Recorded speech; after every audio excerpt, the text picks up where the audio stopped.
नमस्कार, सुरागीला news channel के प्रदेश bulletin में आप सभी का स्वागत है। मैं हूं आपके साथ मीनाक्षी सिंह। आइए नजर डालते हैं आज की प्रमुख खबरों पर। कोतवाली अल्मोड़ा पुलिस ने एनआई एक्ट के एक वारंटी को किच्चा के उधम सिंह नगर से किया गिरफ्तार। सूडान संकट में फंसे भारतीय नागरिकों को सकुशल वापस के लिए किया जा रहे हैं प्रयास। सड़क किनारे पलटा ट्रैक्टर, दबने से हुई एक व्यक्ति की मौत। पूर्व दर्जा मंत्री बिट्टू कर्नाटक ने किया शैल एवं कटपुंडिया ग्राम सभाओं का भ्रमण। कॉर्बेट निर्देश के कार्यालय में लगी आग से मचा हड़कंप। अब खबरें विस्तार से।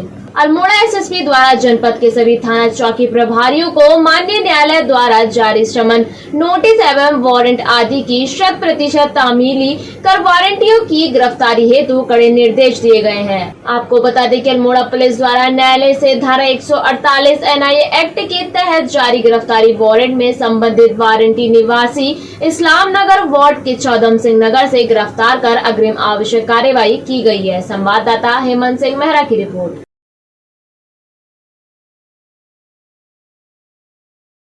सूडान संकट के कारण सूडान में फंसे भारतीय नागरिकों की सकुशल वापसी के लिए उधम सिंह नगर जिले के डीएम युगल किशोर पंत ने हेल्पलाइन नंबर जारी किया है।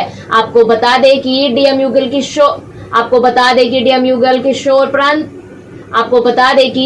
युगल किशोर पंत ने विदेश मंत्रालय भारत सरकार द्वारा सूडान संकट के कारण सूडान में फंसे भारतीय नागरिकों की सकुशल वापसी के लिए प्रयास किए जा रहे हैं। वहीं फंसे हुए भारतीय नागरिकों की ट्रैकिंग करने के लिए उनके विवरण संकलित किया जा रहा है। संवाददाता दुर्गेश तिवारी की रिपोर्ट।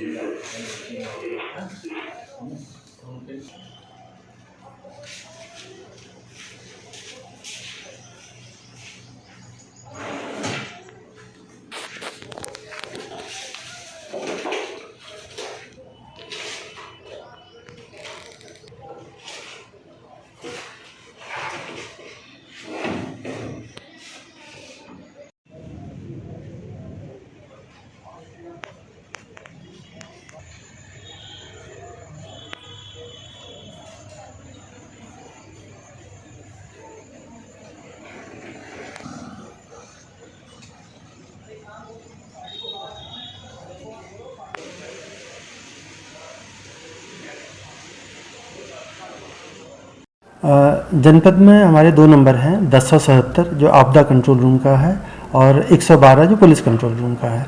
अगर किसी के कोई परिचित रिश्तेदार मित्र जो सूडान में अगर फंसे हैं तो उनकी सूचना आप इन दोनों नंबरों पर उपलब्ध करा दें। और ये सूचना भारत सरकार जाती है और भारत सरकार ने इवैक्यूएशन प्लान तैयार किया हुआ है। तो जैसे जैसे लोगों से बातचीत करके डाटा बैंक इकट्ठा तैयार होगा और उसी हिसाब से इवैक्यूएशन प्लान गवर्नमेंट फाइनलाइज करेगी। हाँ, ये जानकारी के लिए राज्य सरकार की तरफ से फील्ड में लोगों को इन्फॉर्मेशन दिलवाई जा रही है कि अगर किसी का कोई मित्र परिचित रिश्तेदार अगर फंसा हुआ है सूडान में तो उसकी जानकारी तत्काल इन दोनों नंबरों को उपलब्ध करा दें।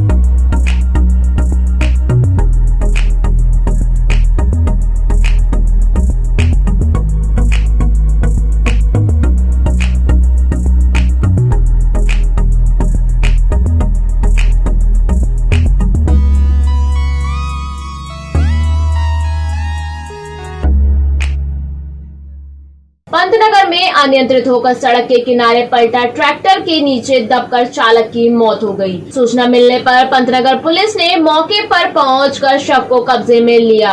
आपको बता दें कि रामपुर उत्तर प्रदेश का रहने वाला सोनू कश्यप पंतनगर यूनिवर्सिटी में खेत में ट्रक चलाने का काम किया करता था। किसी काम से घर जाते समय अचानक ट्रैक्टर अनियंत्रित होकर सड़क के किनारे नाले में पलट गया, जिसके नीचे दबने से सोनू कश्यप की दर्दनाक मौत हो गई। सूचना पर पहुंची पुलिस ने मृतक सोनू के शव को कब्जे में लेकर पोस्टमार्टम के लिए भेज दिया है। साथ ही मामले की छानबीन शुरू कर दी है। संवाददाता दुर्गेश तिवारी की रिपोर्ट। फोटो ले लो यार अगर हो तो।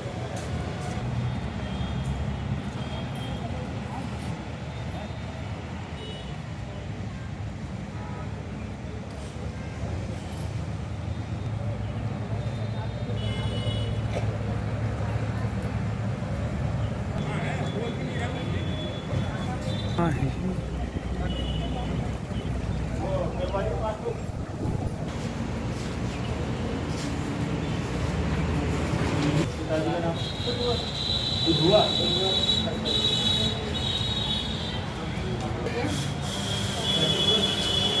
जन्म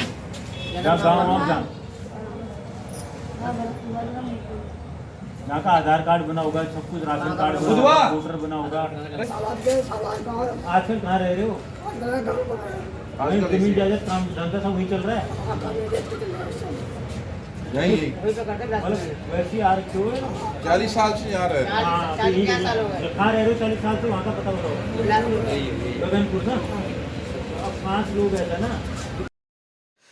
ये बिलासपुर निवासी एक व्यक्ति हैं जिनकी आज पंतनगर थाना क्षेत्र में ट्रैक्टर के नीचे दबने से मृत्यु हुई है और इसमें मृत्यु के कारणों की फिलहाल जो अभी तथ्य प्रकाश में आए हैं उनसे ये दुर्घटना प्रतीत हो रही है। बाकी इसमें पंचायतनामा पोस्टमार्टम की कार्रवाई की जा रही है और घटना के कारणों की विस्तृत जांच भी की जाएगी और जो भी तथ्य जांच में आते हैं उसके हिसाब से अग्रिम कार्रवाई की जाएगी।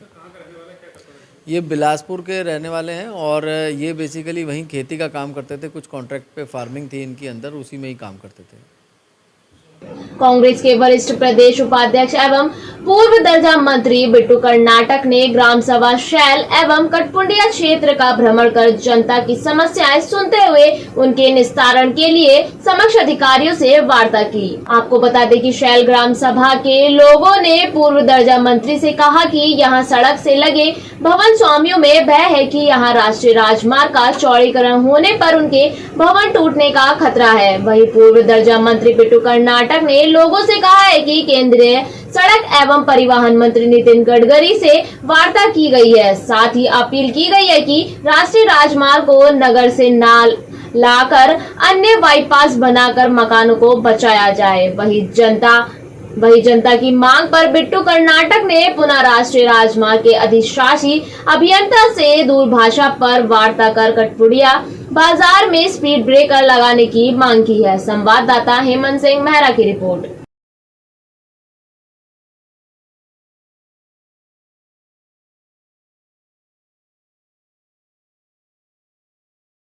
रामनगर में स्थित कॉर्बेट नेशनल पार्क के निर्देशक कार्यालय में अचानक भीषण आग लग जाने से हड़कंप मच गया है।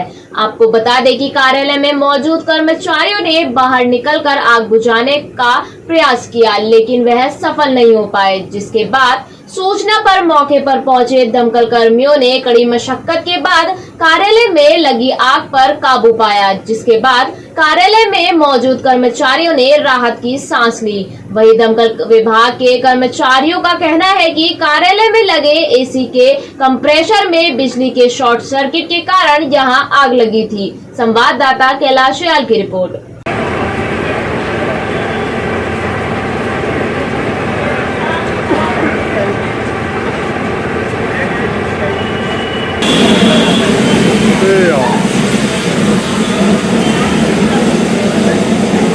बुझवा लो।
ये हमें जो फोन आया था कि वन विभाग के डायरेक्टर के यहाँ ऑफिस पे आग लगी है, तो ये बिजली की आग थी। एसी के जो ऊपर वो लगा होता है, उसका पंखा टाइप का लगा होता है, तो उसमें शॉर्ट सर्किट से उसमें आग लगी है। कभी अंग्रेजों द्वारा बनाया गया शहर तिकोनिया चौराहा स्थित यह डाक बंगला अब अपनी बदहली में आ गया है। चारों तरफ हरे भरे वातावरण के बीच स्थित यह डाक बंगला आज जर्जर स्थिति में पहुंच चुका है। आपको बता दें कि इस और ना तो किसी अधिकारी का ध्यान है और ना ही इस हेरिटेज भवन को बचाने के लिए किसी ने अभी तक कोई कदम उठाया है। वहीं अब यह किसी भूत बंगले से कम नहीं लगता। जब इस बात की पड़ताल की गई तो पता चला कि इस डाक बंगले से कितनी आय अर्जित होती है। तो यहाँ के चौकीदार ने बताया कि पूछिए मत साहब, यहाँ तो सिर्फ फ्री सर्विस चलाई ही जाती है। संवाददाता दीपक अधिकारी की रिपोर्ट।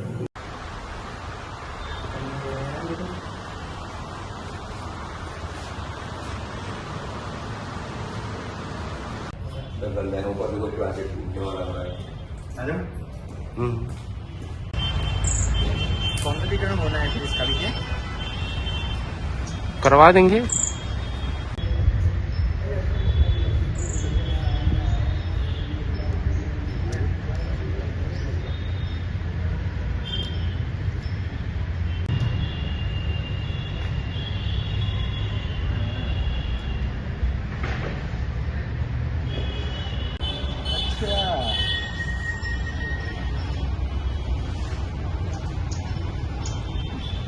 वो यार बात को क्या चुपता है,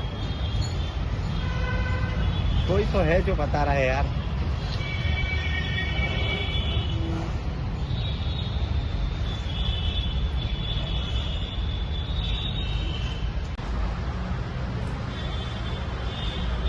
तो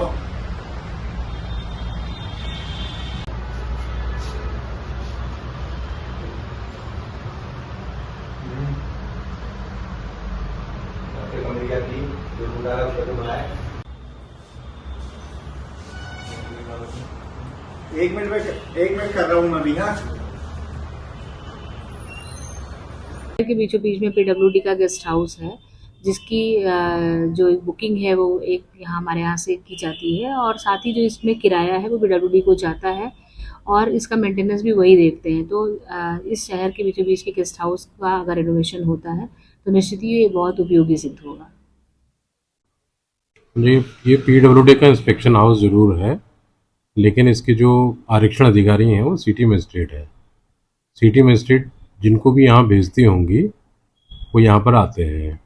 रही मेंटेनेंस की बात, तो मेंटेनेंस के लिए हमारे पास इसको टोटली रिन्यूएट करने के लिए काफ़ी धनराशि की आवश्यकता है। इसके लिए हम लोगों ने अपने स्तर से इसकी कंसल्टेंसी ले ली है। इसको हेरिटेज बिल्डिंग के रूप में 10 फुट में कन्वर्जन के लिए मेरा एक प्रस्ताव जल्दी ही तैयार होने वाला है। 10-15 दिन में तैयार हो जाएगा और उसको हम लोग शासन को प्रेषित करेंगे। यदि शासन को ये प्रोजेक्ट अच्छा लगता है, स्वीकृति मिलती है, तो इस पर फिर हम आगे की कार्रवाई करेंगे।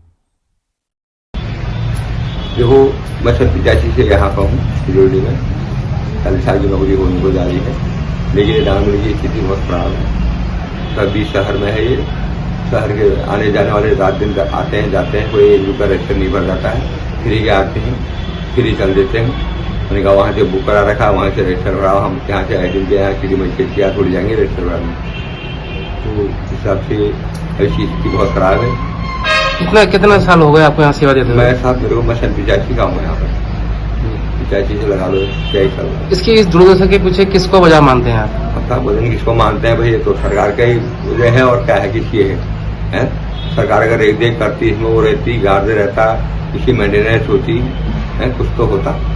तो यहाँ रहने वाले कितना शुल्क अदा करते हैं? यहाँ सब आते हैं साहब। इस कार्यालय ये नई बिल्डिंग जो बनी है, इनके 3 कमरे इनके ऊपर। एक डीएम साहब का वो रहता है ड्राइवर पर, उसमें 4 कमरे हैं। 4 कमरे की स्थिति ऐसी हो रही है, टूट फूट हो रही है, कभी कोई दब सकता है ना। अंग्रेजों के जमाने अंग्रेजों का जमाने का है, आज का नहीं है। कहाँ हैं सब लोग? शाम की चाय तो एक साथ होनी चाहिए, सब लोग एक साथ बैठना ही नहीं चाहते। पापा, try this. लो सब लपक लिए।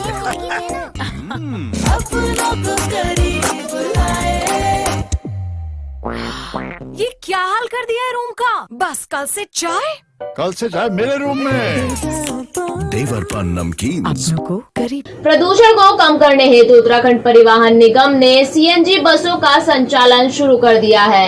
आपको बता दें कि हल्द्वानी डिपो के पास इस वक्त 12 बसें हैं। इन बसों का संचालन हल्द्वानी से दिल्ली के लिए किया जा रहा है। वहीं शुरुआती चरण में सीएनजी बसों का संचालन शुरू होते ही तमाम परेशानियां भी आ रही हैं, जिनका असर सबसे ज्यादा यात्रियों पर पड़ रहा है। पिछले 2 दिन से सीएनजी खत्म होने की वजह से बस बीच रास्ते में ही रुक गई, जिस वजह से यात्रियों को काफी दिक्कतों का सामना करना पड़ रहा है। वहीं Haldwani bus station in charge Indira Bhatt ने बताया कि अनुबंधित बस स्वामी को विभाग दिल्ली से हल्द्वानी दोनों तरफ यात्रा के लिए 104 किलो सीएनजी मुहैया करा रहा है, जिससे ज्यादा सीएनजी अगर यात्रा में लगती है तो उसका भुगतान खुद बस स्वामी को भरना पड़ेगा। संवाददाता दीपक अधिकारी की रिपोर्ट।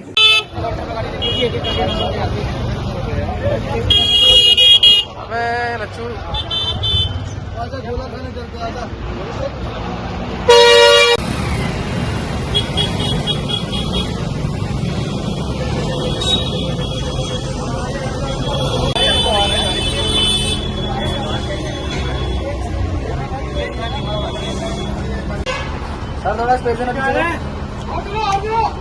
आपको बस में।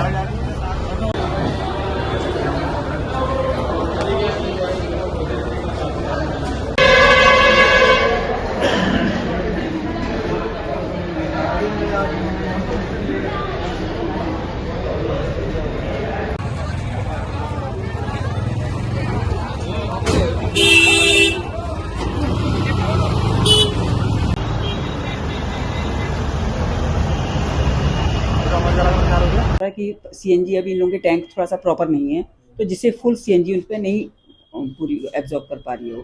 तो जहाँ पे सीएनजी खत्म हो जाती है फिर प्रॉब्लम होती है परिचालक को कि लोग जो है पैसेंजर उन्हें परेशान होते हैं और खुद भी नहीं हो पाता, तो लोग उसमें बीच में ट्रांसफ़र होने में फिर प्रॉब्लम आती है, जो हमारे लिए बहुत प्रॉब्लम बनी हुई है फिलहाल। क्या मानक है सीएनजी के बसों में कितनी सीएनजी दी जा रही है? सीएनजी करीब हमको 105 हमारा यूज़ होती है सीएनजी, 135 का है उसमें उसकी वो हाँ टैंक, 105 हमारी डेली की यूज़ होती है। तो कभी कभार इनके टैंकों में कुछ प्रॉब्लम है या इनका उसका सिस्टम सही नहीं है तो कम उसमें आ पा रही है, जो आधे रास्ते में खड़ी हो जा रही है। तो अगर बीच रास्ते में खत्म हो जाती है तो उसकी जिम्मेदारी कौन लेगा? विभाग लेगा या नहीं? उसकी जिम्मेदारी हमारी तो 105 लीटर की है, जो हम उनको देते हैं भर के। हाँ जी पूरा 105 लीटर हम उनका किलो का देते हैं। अगर उससे ज़्यादा है तो फिर वो तो उनकी टैंक की प्रॉब्लम है कि भाई ये तो मालिक अपने टैंक सही कराएं, नहीं तो उनको पे करना पड़ेगा वो चीज़। बसों का संचालन 12 बसें आई थी हमारे पास, तो अब थोड़ा सा परिचालकों की प्रॉब्लम है क्योंकि बसें तो आ चुकी, परिचालक उतने थे नहीं, परिचालकों की डिमांड करी हुई है अभी करीब 24 परिचालकों की करी है, जिसमें से अब परिचालकों की वजह से कभी कभार प्रॉब्लम हो जाती है, वरना धीरे धीरे जब हमको ज़रूरत पड़ती है, जैसे ईद का भी आया था उसमें हमें बसें ज़्यादा चाहिए होती तो हम डबल करके परिचालकों से या एक्स्ट्रा परिचालक यूज़ करके तो उनको हम संचालित कर देते हैं। आज के लिए इतना ही। उत्तराखंड से जुड़ी तमाम खबरों के लिए बने रहिए स्वरागी लाल न्यूज़ के साथ। धन्यवाद।